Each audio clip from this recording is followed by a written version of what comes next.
imam itu harus orang Quraisy. Orang Muhajirin juga mengatakan ya tidak dong, tidak Quraisy, Muhajirin. Bisa Quraisy bukan non Quraisy, bisa juga bukan orang Quraisy kan saja.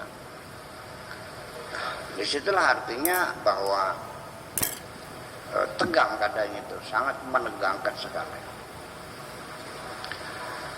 Ibnu Ubadah ini akhirnya di zaman Abu Bakar setelah dipilih pun dia tetap tidak sepakat. Dan Sayyidina Umar juga tetap dia menolak. Akhirnya dia terpaksa terusir dari Madinah di Syam. Dan di sana mati terbunuh dengan 2 anak panah. Nuncak dadanya. Ceritanya itu gara-gara kencing di lubang. Di situ tempatnya Raja Jin. Akhirnya Ibnu Ubadah ini dipanah oleh jin, ngandel beli. Pada zaman itu masih ada begitu? Ya sama kan. Kasus asasinasi di bidang politik kan biasa. Siapa pelakunya? Siapa otak? Kita tidak bisa. Saya tidak mau berspekulasi. Ya dong. Apalagi dulu, sekarang aja kita korban yang jatuh, hilang, nggak pulang, kita nggak bisa, susahnya kayak apa, paham nggak? Tapi juga kita menggambarkan begitulah suasana politik sangat mencekam sekali. Kemudian kita ke belakang lagi.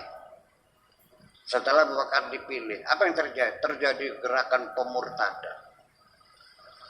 Bisa bubar negara. Ya kenapa? Ketika Nabi Muhammad memegang pimpinan, masih belum disebut negara loh. Karena Nabi bukan raja. Ya Rasul, wa ma Muhammadun illa basyarun mislukum. Wa ma Muhammadun illa Rasul. Dia sebagai Rasul, bukan kepala negara dan raja. Dan semua orang itu, kabilah-kabilah di Jazirah Arabia itu berdasarkan koalisi. Setiap kabilah dan Nabi membeat, kan begitu. Nah, begitu meninggal dunia, sebabnya pertama ya mungkin keimanan mereka masih lemah. Kok Nabi mati? Termasuk Sayyidina Umar juga nggak percaya loh. Ada orang, Nabi meninggal udah langsung ditampar mukanya sembarangan, masa Nabi mati? Tapi setelah melihat betul meninggal, ya udah, sampai akhirnya dia berpidato. Abu Bakar termasuk itu juga. Nah, walhasil mereka terkejut Nabi meninggal, berarti sudah tidak ada yang mengontrol, tidak ada yang diagung lagi, ya udah selesai berarti ya. Kembali. Nah, ini kan bisa menghancurkan negara. Begitu meninggal, begitu sampai pada Abu Bakar, itu sudah ceritanya adalah masalah negara. Iya kan? Negara. Mana kekuasaan. Nah, ketika mereka murtad, mengancam keutuhan negara, Abu Bakar kan bingung. Mereka tidak bayar zakat. Apakah boleh orang tidak zakat dibunuh? Apa boleh ada orang murtad dibunuh?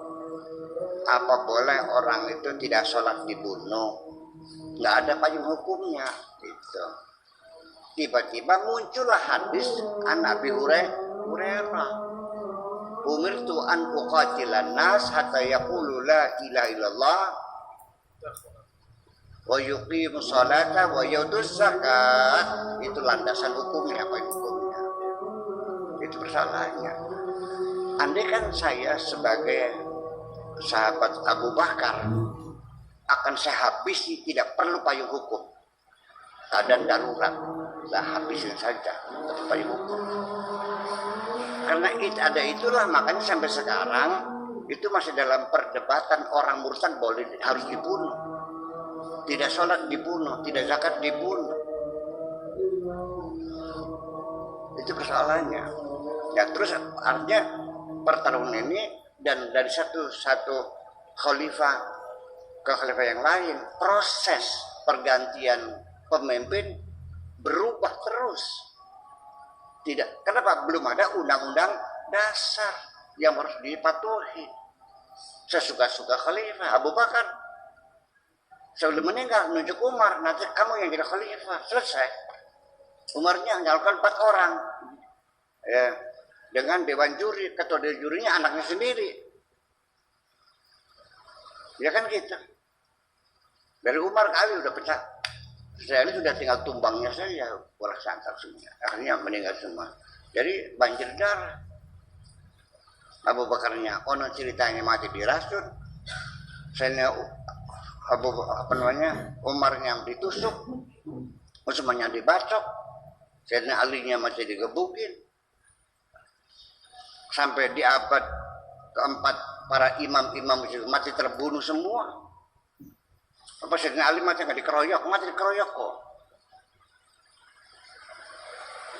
Hanya gara-gara ada pengikut Imam Maliki yang fanatis ikut majelis taklim Sayyidina Ali, misalnya Imam Syafi'i, yang bisa mengatakan bahwa Maliki dan saya sama kok. Dia juga bisa salah, saya bisa salah.